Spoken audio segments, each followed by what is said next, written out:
আসসালামু আলাইকুম। ঈদের ছুটি শেষে গ্রাম থেকে ঢাকার উদ্দেশ্যে রওনা হয়ে গেলাম। এখান থেকে হেঁটে আমার বাজারে যেতে হবে। তারপর সেখান থেকে বাস স্ট্যান্ড যাওয়ার জন্য সিএনজিতে উঠতে হবে। সিএনজিতে উঠে গেলাম। তারপর সেখানে সিএনজি দিয়ে আমি যাচ্ছি আমাদের ঢাকা চট্টগ্রাম হাইওয়ে রোডে।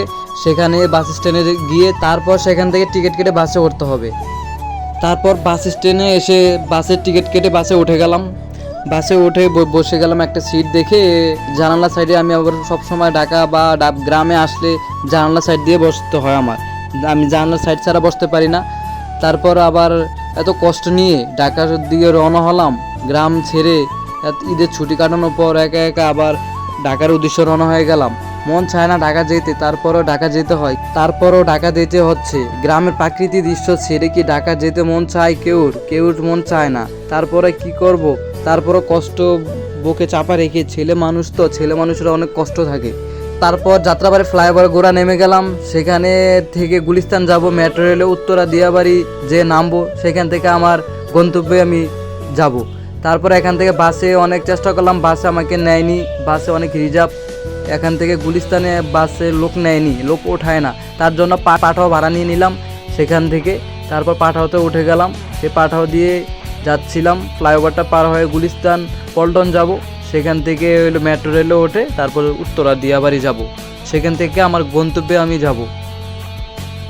তার জন্য পাঠাওতে উঠে গেলাম। পাঠাও এখান থেকে অনেক জ্যামের জন্য পাঠাও চালাতে পারছে না ঠিকমতো, অনেক জ্যাম।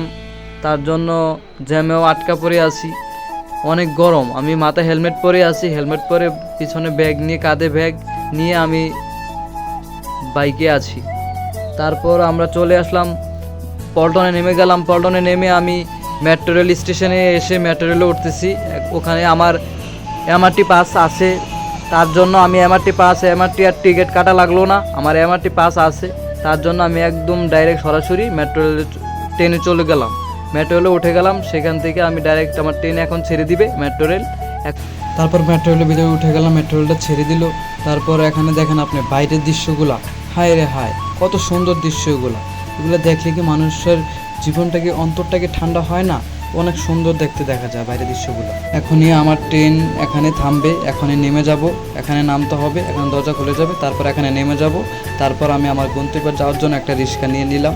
রিক্সাতে করে আমি আমার গন্তব্যে যাচ্ছি। এখানে ব্লগটা শেষ করলাম।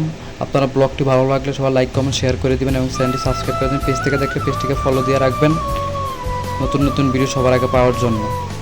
ধন্যবাদ।